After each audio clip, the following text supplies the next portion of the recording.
All right.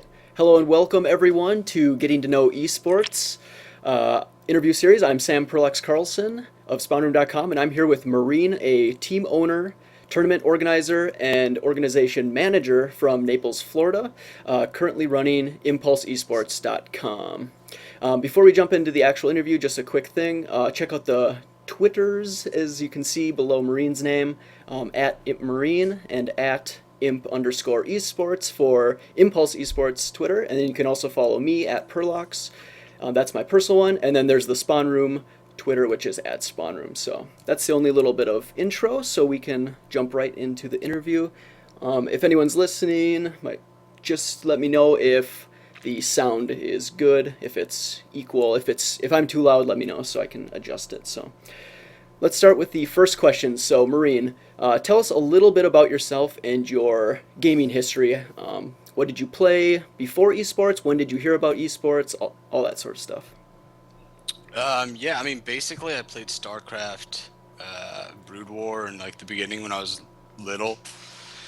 I don't know. I mean, I got sort of involved with it. It was like very minimal though. I mean, I just sort of played. It was pretty fun. It was probably it was my favorite game.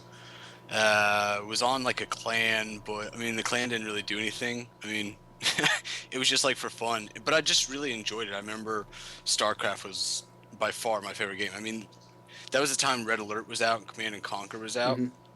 and I just didn't get involved with them. There was just too much to it. I really liked that StarCraft was just based around three races. It seemed really well balanced. It was easy to play. Back then, I played Protoss, and I really enjoyed that. So I've always played video games. Basically, I mean, mostly PC, first-person shooters, and strategy games. Um, but I mean, I really wasn't involved until I started hearing StarCraft 2 was going to come out again. And I was like, awesome. I can't wait to see this better version of my favorite game, you know? Mm-hmm. And I think that's what everybody was saying. It was like, "Ugh, the best game ever for a lot of people. And, you know, and so StarCraft 2 came out and I just started playing a lot. I mean, like everybody else. And I didn't really have any vision of becoming like involved in a clan. I just enjoyed playing with my friends, really. Um, and it just sort of happened, sort of over time. I ended up becoming like involved with a clan. I wasn't really looking for it. It just one day I saw people posting in chat, like everybody sees in Reddit and stuff. They're like, "Hey, signing up for a clan," and I just remembered that it was sort of fun when I was a little kid and I was playing, and I was like, "Well, whatever. I'll get involved with something. Whatever. That's cool." And it just sort of took off from there. Okay, cool. hmm So, so was your play style like? Were you always really into the competitive aspect of these games? Like you played to win, or were you just you kind of had fun with it? You did a little bit of competing here and there, or I mean, how would you Um, describe your gaming personality? I guess. I guess I got more competitive at the beginning of StarCraft 2 Hmm. just because I was playing with my friends and like we want to be better leagues than each other. So it was Yeah, like, yeah. oh, when it first came out, I was like, oh man, I got Gold League. Like, yeah, I know it's such a noob, but and then like I was like, oh, I came up with this cool strategy. I was like, oh, I got Platinum League. Like, oh man, you're a boss. You got Platinum League, and it sort of topped out there. I was just enjoying playing with my friends. Really, I mean, it was competitive because we were friends being competitive with each other, but not that I was looking like competitive in any other, manner really. It was just something I enjoyed to do with my friends. Okay. So then when did the like was it Impulse Esports? Was that like your first foray into esports like officially or did you follow it? Like when did that kind of transition go from just being a gamer to being like I like want to be into esports? Yeah, so basically it was this team X Doom X, and it was run by a guy named RKO, and I remember another close friend of mine named Joker was on the team, and they were managers. And I was like, well, I'm platinum. I was like, this is like a platinum diamond team. I'll join on. Naturally, I just started getting involved. I just came up with ideas. People liked them. We went forward with them. I just started doing stuff basically. And somewhere along the way there was like some issues that happened, and the leader sort of got outed by the group of managers, and we all just sort of ran it as a group of managers. And I guess over time some people got inactive, whatever. I just kept doing and working, and eventually I just sort of became like, I couldn't even really put a point or a finger on how it happened, because it just sort of gradually happened over time. Hmm. um, I just really liked StarCraft 2 a lot, and so I just really wanted to be involved with it. And it's really sort of weird, because looking back, it wasn't like I had this goal to do it. It was just like, and it still is for me at least, like I just want to be involved because I really like StarCraft 2.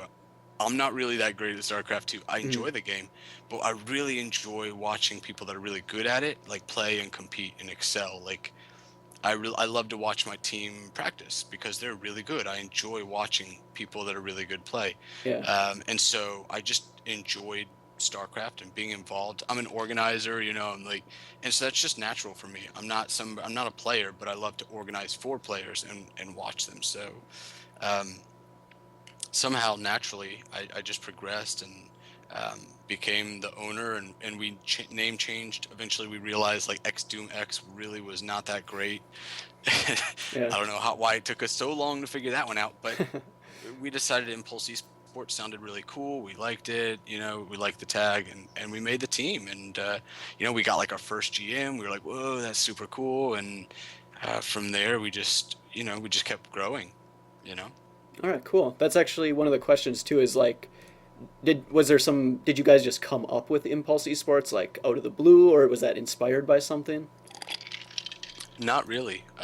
We just had a lot of different names that we were doing, Hmm. and they all sounded sort of stupid, honestly, And so we thought Impulse Esports sounded the most professional, and the coolest. And it's Yeah. probably not. I don't know, but I mean, it was the we thought, hey, this sounds professional. It sounds better. It sounds good. As far as wanting to progress our team, it's definitely better than X Doom Clan. So it was the best we had at the time. We thought it was cool. So.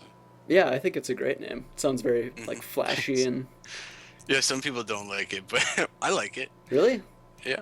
Well, nobody loves everything, so. I guess that's true. Yeah. Okay. So this just kind of evolved then. So you had the X Doom X, and it just evolved into Impulse Esports. When did you like? Are you the official owner leader of it, or is it kind of like how's the management work for that? Yeah, I'm the official owner and manager of the team, and then we have a group of other managers that just basically help support the team. We have one guy that's sort of like my right hand man, and things that I can't always get done or whatever, I can sort of pass off to him. As well, we have guys that work on like the marketing side and try to deal with Twitter and such things like that. We have a guy that is helping us like on the website side, and so we have a group of managers sort of supporting. But basically, I lead, and they all have like great ideas. I feel like I don't feel like it's me leading the team as much as like I really look to them for how advice on things. Yeah. That's my style. Okay. And then like did Impulse Esports like you kind of transitioned into it? Like was it a slow ramp up kind of picking up people here and there, or did you just like pick a date suddenly and be like, okay, I want to take Impulse Esports and make it way more than it is, or was it just kind of a gradual thing? I think that once we decided to do Impulse Esports, we made a conscious effort to like go a lot harder and Hmm. really see what we could accomplish. So at that point, I think is when we found like our first grandmaster, and once we found our first grandmaster, it was much easier to get other guys on. As long as you're a team that only has masters, it's really hard to convince any grandmaster to join your team. He's like, okay, so how many GMs do you have? Like, none, dude. But look, you're gonna be our first GM, and we're gonna, it's like, no thanks, bro. Um, so once we had the first GM and we could start going and talking to other guys and trying to recruit for our team, it made it a little bit easier, and we were able to get GMs on the team, and we were able to grow a lot faster. And it just sort of took off from there. I mean, we really went a lot harder once we did the Impulse Esports. We felt more professional with the new name and everything, Hmm. and yeah, and that's when it really started to go. And ever since then, we've just, we've really pushed. We've had up times and down times, I think, like every team does, but you know, yeah. Okay, cool. That actually leads right into the next question. It's just like that growth. I mean, has it been really consistent since that point, or I mean, you said there's ups and downs. How are you doing like right now in terms of expanding the organization, or is it kind of plateaued or anything like that? Yeah, I mean, that's a really long question. That's a pretty difficult question. I mean, obviously, we're still basically at a similar level to where we were when we started, I guess. We don't have a big budget. We don't have sponsors. And so therefore there is, a cap that we're going to hit because we can't offer things that other teams can offer. Yeah. Um, I would say that we're not at the, hmm, it's hard to say because we run ISTL also. And so as far as where we're at, um, I feel like we're bigger than ever. But yet, like, our StarCraft 2 team is not as big as it's ever been, but ISTL has been growing, and the organization as a whole is really doing well. Our team is struggling a little bit, but generally we're doing pretty well. I mean, we obviously had an incident that I'm sure a ton of people know about, and that stinks, and that hurts our team really bad, Hmm. and that's rough. But we'll survive. We've always survived, and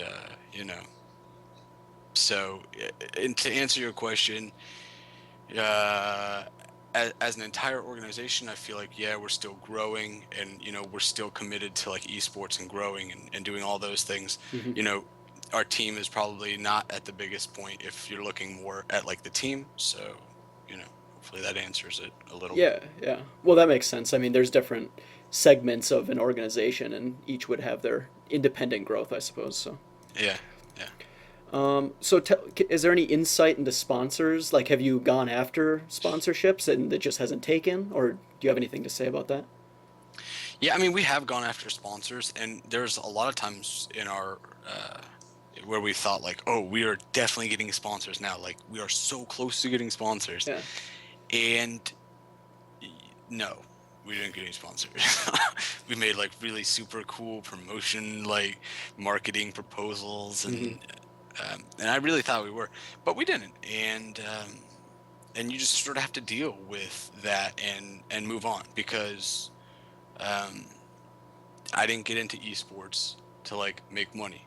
I mean, I'd like to have sponsors so that our team can grow and I can keep growing and like bring on players and offer them better stuff. yeah, But as far as esports and the team is concerned, I didn't get into it to like make money. So the fact that we didn't get sponsors isn't like, okay, I'm gonna quit. I'm driven because I like StarCraft, yeah. and so no matter what, I just keep going because I like StarCraft, and it's not like something that I give up on. So, I mean, at this point, I've sort of decided, um, looking at, I guess, all of the things involved in sort of the community of StarCraft and how StarCraft is going in the NA scene, and I just sort of decided, I guess, a while back, around the end of Wings of Liberty, I guess, that I just love StarCraft and I wanted to have fun doing it. So um, a couple of the guys on the team, we started to say, hey, let's commit a couple bucks and let's just have fun and do fun things and enjoy it, um, not because we're trying to like accomplish this or this, which can get stressful when that's not happening, when you're not hitting that, when your team's not growing and you're losing and you're not able to get better players and stuff. And you're like, oh man. So we just started saying, hey, we just want to have fun. We started committing to like practices and to the team, and since then, um, I've had like a renewed passion for it, and I think the team is really starting to do much better than it ever has before. Hmm, that's interesting. Okay. Yeah, yeah, Yeah. to talk about sponsors too, I've actually like for my organization, the Spawn Room, I've tried to get sponsors and it's like really hard. It Like is. you have to be humongous, I think, or like in the forefront of everyone to even be considered, you know? Yeah, you really do. And I mean, obviously, you've put yourself in a sponsor's shoes, right? Like Hmm. they're looking for eyeballs. I mean, Yeah. my major at college was marketing. I'm a marketing major, so I know that, and so you have to come to a decision, I think, like, why am I doing this? You know? Yeah. And it's one of those things where you just have to keep going because you love it, like I've been saying. Yeah, definitely. Because the sponsors are looking for big teams with lots of marketing ability and lots of views. And if you can't offer that, then it's just business. That's just how it is. So, Yeah. yeah. So, how is the competition in like the esports market in terms of teams? Like, do you find yourself competing with other teams out there to like, I don't know, like, do you have any direct competitors or do you just kind of do your own thing and it's not that big of a deal? We do clan wars. We just find other teams that we feel are similar skill and we play them. And if we beat them, then we look for better teams. And I think there's a lot of teams out there. I'm really glad for Host the Swarm. I feel like it's brought the competition back. You know, unfortunately, like we had a guy join our team, and I mean, I don't know if to still, I mean, it looks very bad for some people because they have a lot of information they've seen and whatnot. The guy had still, when he left, said he was innocent, and I don't want to get into it too much, but that's hurt the competition for our team really bad. Um, and we're in the process of setting new standards for our teams so that we can, say like, hey, if this and this happens, we need to see this many replays, and you know, because the first time you deal with such an incident, uh, you maybe don't know that much, right? And people are like, oh, well, how could you be this stupid to miss this and to miss this and to not understand this? And, you deal with it in your own way of how, I felt was right or whatnot. But after that, like you have dealt with an incident, so you can't claim that anymore. So our team is actively like, how can we do this? Because um, the competition, all of that is so important. And Hmm. Host of the Swarm has revived StarCraft, and and that's why I love StarCraft. I love StarCraft. Like people, it hurts me sometimes when people are like, "Oh, you allow hackers on your teams." Like I'm sure everybody can see and look at it a certain way and think that I don't know what they thought, whatever. But Yeah. yeah, I love StarCraft, and I honestly am trying to like, I got rid of. We let physics go. We let another guy go that there was some So, suspicion with. so really quick, maybe you should like step back and just quickly explain for viewers who haven't heard the news, like what are you talking about? Like the, Yeah. Okay. or at least detail it as much as you want. You don't have to Okay. All right. divulge Yeah. too Sure. much, but Okay. So I mean, basically, our team died at the end of Wings of Liberty, and we weren't doing anything, and I was pretty burnt out, and everybody sort of left, and the team died, and then Host of Storm came out, and I don't know, I changed my mental attitude of how I was looking at the game a lot, and that changed a lot of things. I looked at it more like, okay, I just want to have fun. I just want to enjoy this. I just want to do it to have fun. mhm. And naturally, I'm a recruiter. That's what I do now for profession. And so, without even thinking about it, I naturally like just start talking to people, and I just started recruiting almost like without the plan to do anything. I don't know what. I honestly, this is the weirdest thing ever. I was on Host the Swarm. I was really loving Host the Swarm. I was really loving the team. We had a couple guys active again. It wasn't really even our strategy, and I just started like doing what I do, talking to people and recruiting.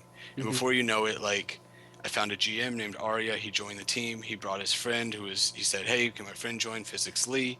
And he came. They brought a bunch of Korean friends onto the team. We started just, like recruiting, and bringing people onto the team and wanting to get active again. Mhm. Um, Down the road, somebody started to say that they had suspicions about PhysicsLee.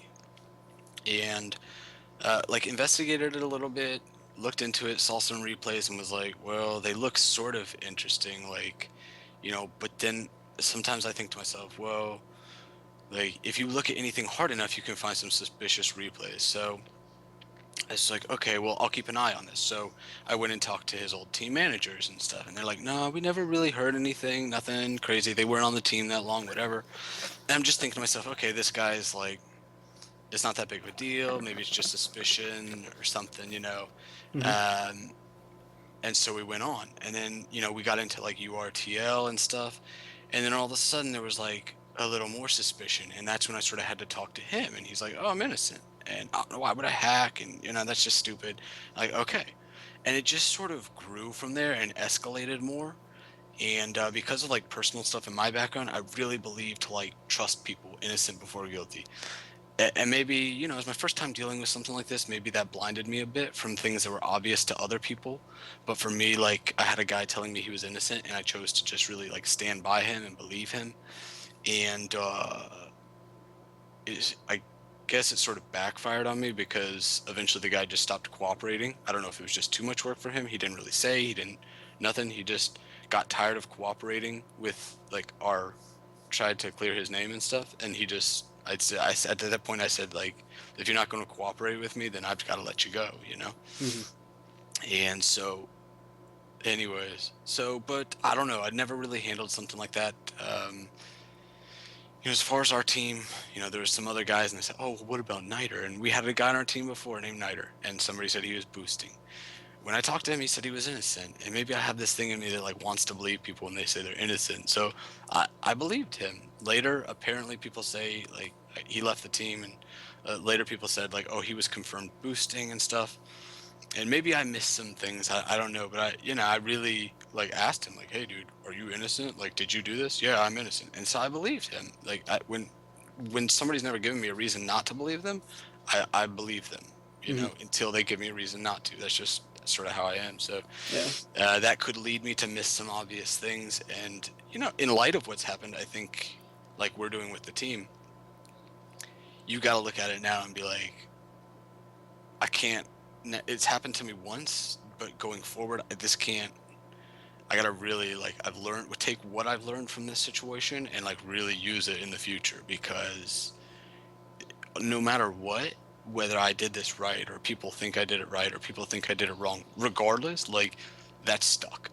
So Hmm. regardless, like people are like, oh, impulse equals hacking, like for sure. Like and that's horrible. That's what sucks about StarCraft sometimes is that things stick so easily. And that's why it's like, man, if you accuse people of hacking, like we really got to look at how we throw that allegation around and look at it and take time is what I do to like to go into it. Okay, it may look obvious to people like, hey, this guy's hacking, like he's doing this. Oh, this is so obvious, but I don't know if it's always so obvious. And I want to make sure if I'm accusing somebody of such a crazy thing that's that big that like you're really trying to get to the bottom of it. And if a guy's saying he's innocent, like I don't know, but yeah, going forward, we're setting the new standard. Like, hey, if somebody thinks, and it already basically took effect. There was another guy who was looking not so, it was like, I don't know. And we said, hey, look, basically, you're gonna have to send us a bunch of replays, and if you're not doing anything wrong, then don't worry about it. But our new thing is like, if somebody's suspecting that you're hacking, we're gonna get a bunch of replays, and that's gonna be standard. Okay, send us I don't know, 20 replays, and we're going to look at them, and we're going to try to match stuff up, match hotkeys and all that stuff, Hmm. and some measure because you can't have nothing in place. You can't keep saying the same thing. So we're trying to actively put measures into our team so that you know it doesn't happen again and take a hard stance. Because I honestly don't. I don't want. I run this team because I love StarCraft, and hacking will ruin StarCraft, and I don't want that to happen. But Hmm. it's too easy to ruin people's reputation. It's such a really rough scenario Yeah. and you don't know till it's like the first time you're trying to handle it and like somebody's claiming innocence and you want to believe that and that's like it's a tough situation even if there is evidence against them. I see So, murder. like, what would you have done differently? Like, do you feel like you screwed up somewhere, or? um somebody said I should have googled PhysicsLee. I didn't think about it. I guess Oh, it was one of okay. those herp a derp moments like Yeah. duh. My thing was I went and talked to like ex-managers to be like, whoa, if he's hacking, I bet there was something suspicious with him. And if they give me any clue there was something suspicious, then like, whoa, whoa, whoa. Hmm. Um, and I guess never dealing with it before, I would have taken it more seriously in the beginning because I know how often people accuse people of hacking Hmm. that I was like, I don't know. I don't know. I just didn't. So did it drag on for a while? Like he was No. accused, and it was like a long time before anything happened. Well, yeah, because we basically weren't in any leagues or doing much. Hmm. So it didn't really start to get crazy until all of a sudden we were in like URTL. And and that's when other people started like making allegations, and that's when other stuff started to come out, and it was like, okay, maybe like there's something to this, maybe we should look at this more. So, you know, Yeah. I don't know. I don't know. It was my first time handling it, and I really did try to do the best. Some people don't believe that, but I really did. I really tried to do my best, and obviously, I think that you could look at anybody that's handled a tough situation their first time, and they're going to make mistakes. Everybody makes mistakes, and you can find fault in anybody if you look hard enough. But I feel like I did a pretty decent job. I really feel like I did good. I feel like I did a good job.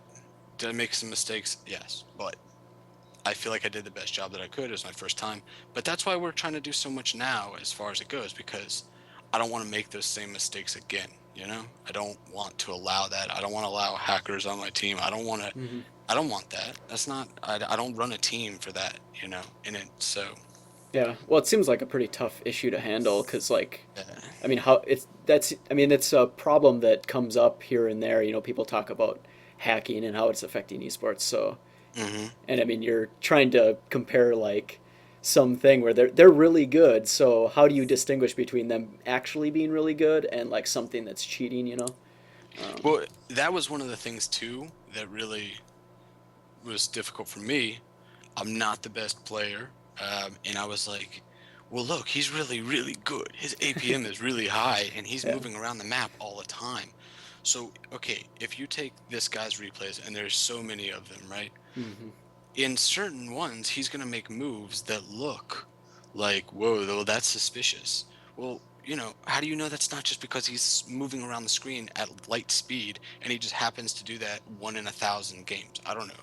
And maybe that's like, that's the thinking I need to look at in the future is like, well, okay, so that's why we need to have something in place where we take a cross section of replays and really start to break them down because then I think you get a better idea. We only had a few replays and stuff, so at that point, and you know, Okay. anyways. And for this like controversy, kind of like, has there Mhm. been a lot of backlash, or I mean, is it just a small number of people that were kind of pissed off, or? There was a lot because he played in WCS. Oh, okay. I thought WCS was going to be really good. Technically, it was actually. I was glad that he signed up for WCS. I'm not glad because ultimately I'm not happy because he beat some players that worked really hard and they're out. Okay. But Hmm. the reason that I was happy he got into WCS because I thought to myself, okay, if he is a hacker, then it's going to be found in WCS for sure. In hindsight, that's not that great because that didn't have to happen really. We could have, knowing what I know now, we could have probably gotten to it before. And I don't know, he may still have gotten into WCS, but not part of our team. But, he beat Cats. He beat like a really good player from Duster, who's a Protoss player, Yeah. and that hurts, man. Like, I apologize to I don't know Cats, but I apologize to the guy in Dust that I know he used to be on our team. It's just, man, like I felt like, man, I could have stopped this somehow. Maybe if I had seen this, if I had seen that, if I had done this, I could have stopped it. Um, but hindsight's 2020. Looking back, you look at things and you're like, oh, well, you could have done this, you could have done that. And I just, I was glad that he got into WCS because I was like, well, it's gonna come out in here. And there was a part of me that really thought he was innocent because he was telling me he was innocent, and I was like, oh, well, look, in WCS he's gonna be awesome. And then there was I don't know. So, but yeah. Anyways, but yeah, in WCS he got caught. Basically, he really did. I mean, because Hmm. that's when all of a sudden he's like beating cats and stuff, and it's, blew up on Reddit. Cats made a post, and somebody made a post on Reddit, and then, and then I tried to basically respond to that, and then when he beat, in WCS, then that post started exploding, and it Hmm. just went like it went crazy. So people are like, yo, who's Impulse, who's PhysicsLee, like we don't even know these people, who cares? But yeah, it sort of blew up. So Is uh, he? and Do you know if he's still playing now or what happened to him? I don't know. He defriended me from Skype. He changed his name, so I don't know. All right. I don't know where he is. You know I don't know. I really don't want to say any more than that, because he Yeah. never. I don't know that he's even guilty to this day. Now it looks very bad, and the action that was taken doesn't look good. But I still don't know, so I don't want to go like, hey, this guy is guilty, because I Yeah, don't know definitely. that. Yeah, yeah, for sure. Okay, well, we can move on from that. I think we pretty much covered everything there. The other news item I saw on your website that I just wanted to bring up quickly is you acquired a Counter Strike source team, right? Or is that old news? Yeah, I mean, it was sort of old, but and they're in the process probably of like moving on. Uh, we get a lot of inquiries, which is really crazy, from EU teams. Like, I probably get one a week from EU teams asking to be sponsored by Impulse. And so we were like, all right, well, they basically really didn't want much. They were just like, we just want to play under your name. And Hmm. so we were cool. Basically, our focus is StarCraft. And I've never really wanted to give a lot of resources to other games to go into it, because it's not a core competency for us. Okay. And so we're really strong in StarCraft. We know StarCraft. I know StarCraft. That's what I do. Um, I've told people on the team, if you want to make another team, that's cool, but I can't give you any resources, because I don't want to jeopardize the StarCraft 2 team. So I've watched a lot of teams go off and be like, okay, we're going to go into Dota and League of Legends and Counter Strike, and next thing you know, they're dead, because you spread all your resources too thin, and it's done. So I basically said to them, like, hey, you're welcome to play under our tag, and that's fine, but we really can't afford you any resources, But they've played some games, and they've won a couple things, and and it's been sort of like a loose partnership, but it's sort of cool. I mean, I'm willing to do anything and work with people and try to give them limited resources, Hmm. but I've just seen too many teams, like we have sort of like a Dota division, but again, it's like, it's a friend of mine who was like, "Hey, I know some really good Dota players, and if we start to do really well, then we can like give more resources." But I'm very fearful of branching out too far, and then like the whole thing collapses and dies. Okay. All right. That's pretty much all I just wanted to know. If what the like, if you were branching out into new games or anything like that. So, but it sounds I like mean, like we're open to it, but we really just are trying to be very careful, because it's happened to a lot of teams. yeah. Okay, well that wraps up like the Impulse esports section. Unless you do you have any other like comments or advice for people that might be interested in starting their own team or maybe joining Impulse or anything like that? Yeah, sure. I mean, basically, as far as it goes for like starting your own team, I mean, just make sure that you're doing it because you want to, not Hmm. because like, just make sure that that's your passion. I think, especially in esports right now, um, there's money to be made for certain people. I mean, if you're EG, I feel like, but as a whole for esports, it's like, do you want to build this thing? And if you do, like, just have it be your passion, because you might not see money for long. You may be one of the lucky ones, and that's awesome. Hmm. There's so many people out here that are just doing it for the love, just trying to build esports. And if that's not your passion, you'll burn out. And I mean, I came to that bridge where it was like, even with the love of it, I'm like burning out, just like, because every time you get big and your players get big, there's another team that can come along and offer them something better than you, and Yeah. they take that opportunity. And these things that you work for, it's the nature of it. I was talking to one of the guys that had been on the team before, and I'm not perfect, okay? I got really upset when some of the guys left. There was a time where our team was going to be like six GMs or something, and we had Hmm. guys going to like WCS, and they were doing awesome, and then all of a sudden they were doing awesome, and like teams were like boom, boom, boom, boom, and it just disappeared. It dissolved. Like all of our good players went to other teams, Hmm. and those are the things that really are tough, really challenge you as a manager. And you've got to. I guess my advice is like be ready for all your hard work to vanish like very quickly, Yeah. and you're gonna have to check yourself. So is the Like, only would the only way to avoid that pretty much to have like some sort of starting capital basically to keep players there? Or I mean, because I mean they're gonna take the I guess better deal, right? If a bigger team comes along. So well, yeah, I mean, but the thing is, teams have tried that. I forget. I can't give exact names. I forget the names, but there's a guy in one of the esports chats. I mean, I don't even know his name. He ran a team though, and basically he took out like a big loan of money, and he was like, okay, so I'm going to take out a bunch of money, then I can get best players, and then I'll get lots of exposure, oh and my then god, sponsors, and it didn't work. It didn't work. yeah, it seems really risky. Yeah, well, it is. That's I don't think that that's a good model, and so if you have really deep pockets, I don't know how profit. I know EG is doing really well because they know marketing really well. Other Hmm. teams, I don't know how well they're doing. I don't. They're operating probably at a loss. I don't know. I know that most of esports is operating at a loss. Yeah, So I wouldn't say that it's like, hey, if you think you've got a bunch of money and you're going to come to esports and that's going to help you make it. It's not. And it's our model now is like, let's just work on team, community, and like building a cohesive team so that hopefully if the players get to that level, like we're a team and it's not so easy for them to be picked off because they feel like part of a team. Whereas before we were just focused on getting the best players to compete to win. hmm, But then once we got really good players, there was no real attachment to the team. So when another team offered them something, they didn't really feel attached and they were easily just went to another team.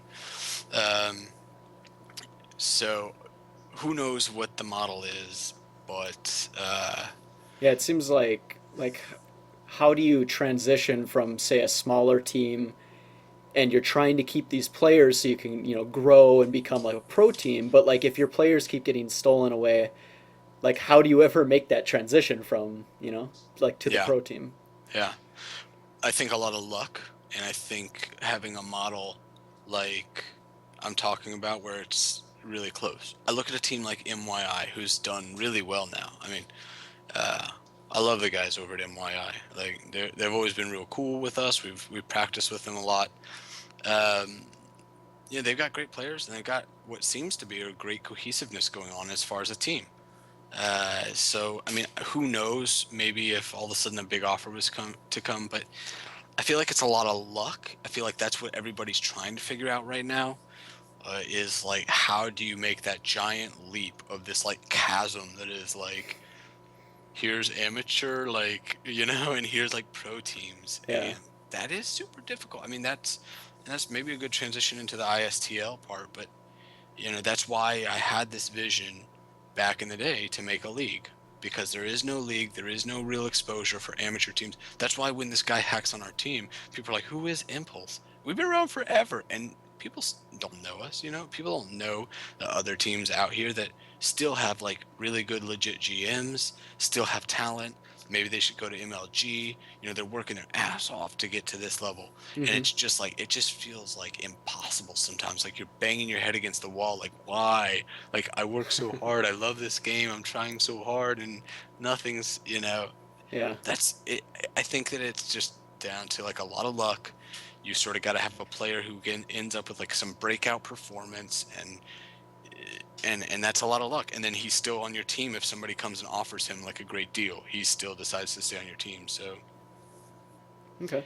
I don't know what the magic equation is, but I think it has a lot to do with a lot of hard work and a lot of luck too. Okay. All right. So Well, let's move on to the ISTL part then. Why sure. don't you tell us a little bit about that, and I guess just enlighten the viewers about what ISTL is if they haven't heard of it. Yeah, sure. ISTL is Indie StarCraft Team League. We're going into our fourth season now, and I'd have to say it's like sort of like my pride and joy as part of like this organization is like I love this league because we put a lot of effort into the league, and I really feel like we're giving back to esports, and we're doing our own little share to like build esports. And we really, I guess it started. I mean, I don't know the exact date, but a while back, I was talking to a friend, and I just thought like, there's no league for like, how are amateur teams ever making it? The exact question that you asked me is like, how are they gonna make it? There's no, there's nothing for them. So let's make a league for these teams. Let's make a league for teams that are like cusp teams trying to make it to the next level, and hopefully we can give them exposure, and then that will help the process at least, and that will Hmm. help us build, maybe like we can build this structure on the bottom side. And so I just went to a bunch of teams and said, hey, look, okay, would you pay $10 for a chance to win this much? Like basically you pay $10, all these 10 teams or whatever are going to pay $10, and the winner's going to get this much. So if you think your team's the best, then you're willing to put in $10. I don't know, back then we had Team Nightmare, NMX, and everybody put in $10, and boom, we had ISTL season 1. And it Hmm. was like, I don't know, it lasted like nothing. But it was epic. It was awesome. I mean, it was really cool. We casted every match. We got some casters. We had no production value at all, and it was just like it was awesome though. And after that, it was like we've got to do this. There's nothing. Nobody is doing this right now. We've got to do this. So we went to season 2. We made it a little bit more. We pumped some more dollars into it. We got uh, Twitch came over and saw that we were on owned, and they offered Hmm. us a partnered stream. So we got a partnered stream, and it was like, boom, season 2 took off. So season 2 did well. Well, let's go for season 3. Season 3, we look for some bigger teams, more production value, and we just invest in it, and try to do the best that we can to give up and coming teams like real production value, real league, real money. Because on this level, like $100, $200 is big. That allows you to get something for your players so that you can keep them. So that's, when you ask the question, how do you keep a player? We're trying to get money together so that we can give it to some up and coming team, hopefully, and hopefully that helps them in some way to keep a player, to give, maybe they can start giving some type of salary to a player, maybe that is like a crucial need. Hmm. And in the other side of that, we're also trying to make sure that we're getting like the top cusp teams, so that it's not boring to watch, but it's also not like you know but so that it's a hard balance. So season 4, we have a really cool idea that I guess we could release now. I mean, whatever. I started telling people, but basically, we want to do battle of the servers. We want to do the North American server versus the European server, and we want to try to find like 8 up and coming teams in EU and 8 in NA. We'll have broadcasts for EU and broadcasts for NA, and basically, what will happen is um, we'll allow all teams to transfer into the finals bracket, but it'll obviously be seeded. And like top 2 in each one will go automatically into quarterfinals, where the other ones will like battle out, for their position. But at the end, you'll have like one side of these things will be like NA and one will be EU, and it'll just work its way down to 2 teams, one NA and one EU, the best on both sides, and they'll battle for the servers. Because so many times you hear people like, oh, NA is such a better like server, and people are like, oh, EU is hardcore, like, dude, EU is real good. Hmm. So I just thought like, all right, well, let's see who's the best. Of these up and coming teams, obviously we don't have the best pro team, so, but of up and coming teams, who's got like a badass team? I don't know. It adds some cool stuff to it. So I don't know, and hopefully we're gonna start qualifiers in maybe like a month, I guess. And we're going to do sets of qualifiers. We're going to invite a couple teams and then do qualifiers for the other ones. And I don't know. We're hoping that it's really cool. And then if that works well, we'll try some other cool stuff. But as far as helping esports grow, I think that that's the kind of things that people need to do. It's like we don't have sponsors. We're like, hey, we work our normal 9 to 5 jobs, and we make some money, and we love StarCraft, and we're gonna take this money and put it towards this because we love this and we love Hmm. esports and we want to give back to it. So That's really what it comes down to. And,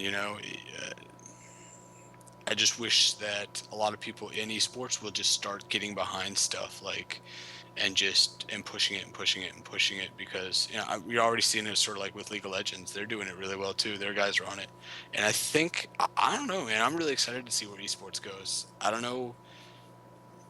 I don't know. Nobody can predict it, but we're trying to do our part to at least just keep growing it. Yeah, it's definitely a cool idea. I remember when you first messaged me about sharing the ISTL like promos that you were doing and like the previews of upcoming matches and stuff. I was reading through it and I was like, this is a really cool idea because there really isn't that much focus on the amateur side, like where the vast majority of players are that are trying to get into MLGs and all these things. Like hmm it would be really cool to have a like a premier amateur league like this. So very Yeah. yeah, it's really cool. Oh, what were you gonna say? Or, Well, and people have tried like the single player amateur league, and I don't know that that one worked really hard because that's sort of difficult to do. And I don't know if it'll ever take off. I remember watching one of the guy from that I guess owns NASL talk, and it was like there's not a market for an amateur league. And I thought like screw you. There is like you're saying there's no room for us. Um, we're never gonna get views like those the crazy leagues, and I don't know. I mean, but well, it's definitely a smaller market, but I think there's definitely a market there. Like maybe it'll be more among like the hardcore viewers and like the amateur players. But as that grows, I think there's definitely a market for that kind of a thing. At least it, I would think so. well, I mean, I hope so. I mean, I guess the core comes down to do people want to watch like the amateur stuff? Like if basketball is on, do you want to watch the amateur pro guys? Like, and I think to myself like, well, maybe not so much. I don't know. But right now, because there's not so much in StarCraft, there have been times where people were like, I really enjoy watching this more than the pros. I really enjoy watching this, and it's fun to watch these guys that are really like working hard. And maybe it's more comparable to a college level, like somewhat similar to a CSL, but it's not. Obviously, CSL is like a totally, they do way better than us too. But there's got to be something for these teams that are out here, working their ass off to try to get there. So, we try to cover that market and we enjoy it and we get like, I think that we came in last season at like maybe like 70,000 views for the season, which for us was like, whoa, that's like phenomenal. I mean, we were Yeah. like, whoa, that's awesome. Other people would be like, 70,000, I get that in one broadcast. Like, but like, dude, we were getting like 300 people concurrent and we were having like 5,000 people watch a night or something for an entire broadcast. And we were like, dude, this is like, we're all high fiving, like, yo, this is crazy. So, and those are awesome moments. Those are the things that drive you on in StarCraft. But, so we're hoping to go more in season 4 and just increase growth in that because more than anything else, those are the things that give back. Dude, mad props to URTL. Mad props to URTL for like running another awesome league. Like, get involved in esports, make a league, just do stuff. Like, who cares? You like esports? Just start doing stuff. I think Day 9 said that one time, and I didn't even think about it. Like, just do stuff. You're doing stuff. You're doing interviews. Like, that's all we need, and this thing will grow. Who cares? Don't think about anything. Don't think about anything else than that you love StarCraft and you just want to do stuff. And if you do it, it'll grow. I guarantee you. It's Yeah. like, it just will. Your interviews, they will grow. Hmm. You do it well, you take pride in it, you invest in it, it's going to grow. Yeah. If you're doing it for the wrong reasons, you're not really into it, your heart and your passion isn't really behind it, it won't work. So, Yeah, that's a like a really important point that's kind of like glossed over by I think like a lot of people is like they have this idea in their head that they have to plan it out and it's got to be perfect and they got to figure everything out beforehand and then they just kind of never do it. Like that's yeah. kind of how I used to approach things when I was younger and then I just was like you can actually just go and do something. Like you don't have hmm to do all this. You can just do it and you'll learn along the way and it's fun. So that's a Exactly. really good point. Yeah. Um Well, and I guess, like, sorry to cut you off again, but that's right. what happens in doing that is you build a core competency in that. And that's Hmm. like business. That's like anything. You start out, you know nothing. But as you go along, all of a sudden you're like, wow, we really know how to do this well. Like, we really know how to do production well. Like, other people don't really understand, I guess, how to do this. They just don't do it. Um, and so, yeah, I mean, like you're saying, dude, go for it. Fumble. Our first league of ISTL, people were like, oh, you guys run a horrible league. Like some people, and you've just gotta, I guess I'm gonna take a second to go back to something and diverge for a second, but you're always gonna have people that are going to be naysayers and people that will say like you can't do it or why would like there's always gonna be that, and there's always gonna be people that find fault with you on something. So Hmm. um, if you want to do it, just like do it. And if people say, oh, you're doing this wrong, know in your heart that you're doing the best that you can, and then just go forward.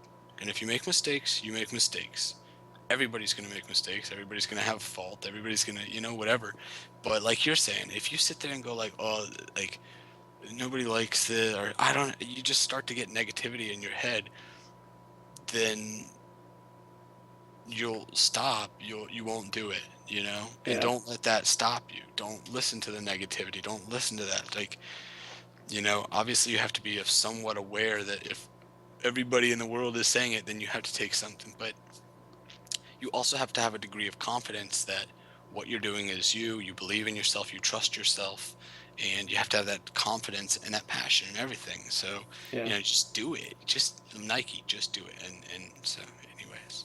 Yeah. No, that's a really good point. There's seems to be a lot of negativity, and you just kind of gotta like pick and choose. Like this is real criticism, and this is just some person who's trying to hurt me. Like, and you just Mhm. gotta move on because it's just one person. So Yeah. that's a good point.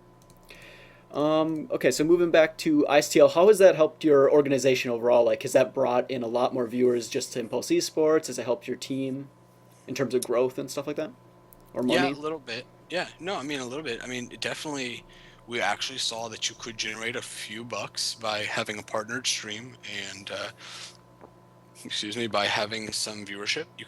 We did generate like a few bucks. It was just supplemental. It wasn't a whole Hmm. lot. But we did generate a little bit. And you know what? It was really cool is that it sort of became like a bargaining chip for GM level players or whatever. It's like, so what can you offer me? Well, I can't give you salary. I can't give you this. But here's the thing. I run a league. It's called ISTL, and our team plays in ISTL. So you will get some exposure as far as a player. And so I could offer exposure, and as far as views and stuff like that, that really helped too because it's a total package. Like we do have some source of saying like, hey, we get a pretty decent amount of views on this thing. And so I guess that is, if we were going to get sponsored, it would probably be because of ISTL, not the team at this point, just because though our team is like really good and they can compete, all the marketing guys really want is views. And Yeah. so ISTL brings views right now. And when we do it, it does well. So on that side, yeah, it has been. And in an interesting way, like I said, it's at some players don't really care like that, whatever, but a couple players have joined our team because of the cool ISTL and exposure they know they can get by being on our team when it happens. Okay. So So it's, do you focus more on ISTL, you think, than the team? Like, will ISTL eventually become like that's the thing that you do and you also have a team on the side? Or is it like we have a team and there's the league or they're equal or yeah, well, I've had that wrestled with that thought. The team is, um, so basically, like our team was falling apart, and we basically said, let's just focus on ISTL. And we did, and and that was sort of our thing. And then, like I said, Host the Swarm came out, and I forgot all about the fact that we were just focusing on ISTL, and my natural tendency to be a recruiter came out, and all of a sudden I was like, guys, I just recruited like a GM. I'm sure if any of them are watching right now, they're like, anyways, so I just basically was like, it just happened, and I'm glad it did because since then our team has grown and it's been like a totally different atmosphere now, and it's been awesome. and it wouldn't have happened if that hadn't happened. But I totally wasn't. It just my natural instinct did it, and I'm sure the guys were like, "Yo, what happened to we're just gonna focus on ISTL, Marine?"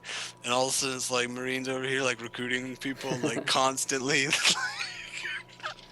I don't know, but that's my nature, anyways. But it's it's uh I don't know. Anyways, yeah. So Okay. Um, so you said season 4 is the next upcoming. Is that upcoming or is it running right now? no, we're about to do the qualifiers coming up. Um, I've actually got the dates that we're aiming for. I don't know Okay. if they're um, going to hit perfectly, but let me see if I can just bring these up Okay. Yeah, that's a good idea. Let real quick. viewers and stuff know when to look forward to it. Yeah, sure. So basically, what we're trying to look for is as far as qualifiers in North America, our first qualifier would be May 17th, 2013. And that's obviously fairly rough, but that would be like mid-month next month. We figure we could try to hit that. And then what we'll do is we'll have, like Saturday would be North America qualifier one, and then May 18th, Sunday, would be for Europe. And then the next weekend there'll be another qualifier for North America on the 24th, and that's a Saturday. And then the 25th will be for Europe. So we'll get to run them like, you know, North America, Europe, North America, Europe, and then hopefully start group phases by like June 3rd. And it's a $20 entry fee. That's what we do for ISTL. Is we do $20. Hmm. But what we're aiming for as far as first place would be $400.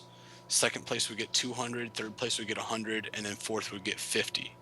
So it'd be like a total $750 prize pool. So we put up a lot of money, but then we also ask teams, sort of as a way to like commit to a league and be part of it, and as well buff up the prize pool. We ask them to do $20, and we feel like, hey, Hmm. if you're a cusp team going to do it, $20 is worth it, especially when top four get money and like first place is. I mean, even if you get into the fourth place, you still made your money back plus some. So, Yeah. um, I you think know, a number of leagues do that, right? Like most of them have like an entry fee or something. Or I don't know yeah. if most, but quite a few of them do. So it's Well, it makes a huge difference as far as the prize pool. So, yeah. some people have told me to charge like $40 for it, but I don't know. $40 is a lot of money to me. It seems like $20 is like not Seems so reasonable, much. yeah. Yeah, and all of a sudden you're like, dude, $20. If I'm an up and coming team and I think that I can win $20 and I win $400, imagine what $400 does for an up and coming team. It's huge. Yeah, definitely. Okay, well that basically wraps up the ISTL section. Do you have any other like comments or advice? Again, maybe like if there's people out there that are planning on starting a league, do you have any advice for them to get them off the ground? Do it. I mean, we really talked about everything, so I mean, just do it. I mean, Okay. there's nothing that's going to be better for esports than to start leagues.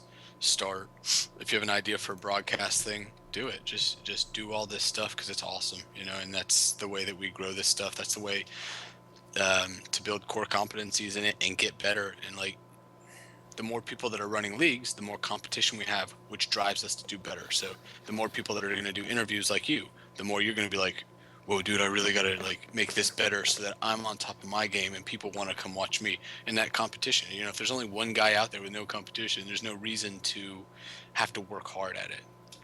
So Okay. do it, get out there, compete with people, try to up them, one up them. All right. Cool. All right. Well, we can move on to the like kind of just general for fun questions. Sure. So the first one is, what do you think the esports community needs right now to like help it grow? I mean, I guess you've kind of touched on this, just people doing stuff, but is there any other thing that comes to mind that would be awesome, or maybe conversely, just anything that it like maybe the community is doing to hurt itself, anything like that? It's kind of a big Yeah. question, maybe, but Yeah. Yeah, it is. I mean, yeah, like sort of like the do stuff. And I mean, that's very vague in general, but I think that that's what it is at this point. And I think that we should be more positive towards people. And, everybody makes mistakes and we do stuff, but, there's a lot of people that troll and a lot of people that are negative, and that hurts. And that has probably been the reason that some people haven't done things in Hmm. esports that maybe they would have if there was positive reinforcement there. But and that's yeah, hey, that's a world that doesn't exist. In Yeah. our world is negativity, Yeah. and if you want to fight it and you feel confident in yourself and what you're doing, you will fight the negativity back. If you don't, then the negativity will overwhelm you. So, uh, what can we do? Where is esports going? I don't know. I don't really think about it. I mean, I see it and I watch stuff about it, but I don't really think about it because I'm just trying to do. And sometimes it's bad when I like start getting into my mind as far as comparisons of like where other people are, where I'm at. It doesn't help. So, Hmm. as far as what do we need to do, I feel like I wish that the key may be to support more of the amateur stuff and help them grow so that those like I feel like there's all this attention at the top, which is great, and you have to have that because that's what people are striving for.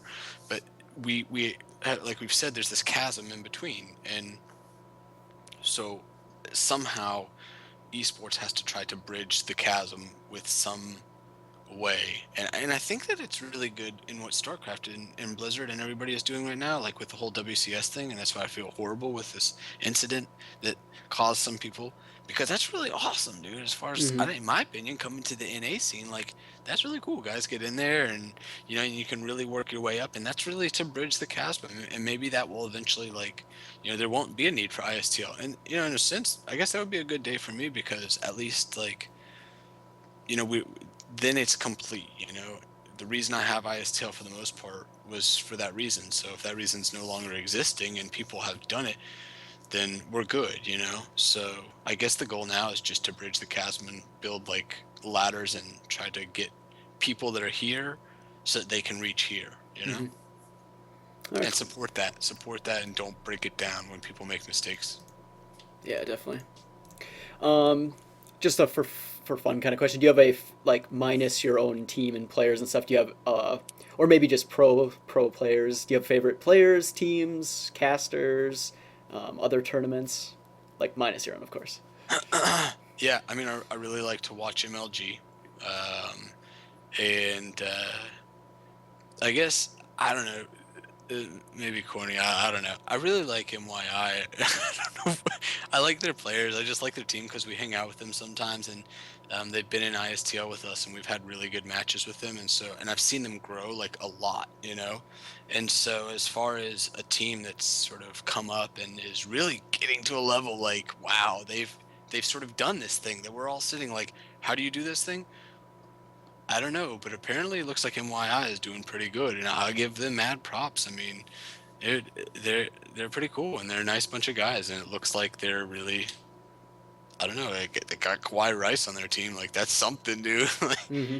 And Shinya is a badass, so um, mad props to MYI. I really like their team, so. Okay. Yeah. Are you like a fanboy of any casters or anything specifically, or everyone does a good job? Or Not really. When I'm watching stuff, I really just watch it as far as production value because that's what I want to add to ISTL. hmm. So I'm not really like, oh, I like this guy or this. I just am watching more the general production value and thinking like, how can I increase? So I really don't even have a favorite. I like MLG a lot, but I watch every league and I'm like, I just look for ways like, wow, that's really good. I wonder how they did that. How can I do that? Is there a way that I can, without that level, can I somehow like rig this in a way that's like, I'm doing it like the scotch tape type of way, Hmm. like the duct tape type of way, but from the viewer's perspective, it looks that way. And so I don't really look for a favorite. I just look for a general like high level of production. And if I don't see that, then I don't really watch because there's nothing for me to learn. So yeah, I don't really have a favorite. I just look for people that are doing it well. So anybody doing stuff well, I'm a fan of. All right. Cool. Yeah, How about Dota 2 versus League of Legends? Do you have a preference on either or? I like Dota. I Okay. play Dota. I like Dota. Only because League of Legends is like cartoony, and I like the like level of detail in Dota 2, and And I've played Dota 2 and I enjoy it. Hmm. And like League of Legends, I don't know. I played it and I was like fairly decent, but I just really got into Dota 2. There was a group on the team that wanted to play, so we all got involved, and and I really like Dota 2. So All right, cool. Okay, so that wraps up the general questions. So the last little bit here is, so where do you see yourself, like realistically, like a year, 5 years from now? Are you going to still be running Impulse Esports? Is there still going to be an ISTL, or do you think like the esports thing will just be a fad or a phase for you? um, I hope not. I really love StarCraft. I really love esports. I've got a young daughter now though, so it realistically it'll probably phase out. Just because but again, like now my strategy has changed a little bit. It's like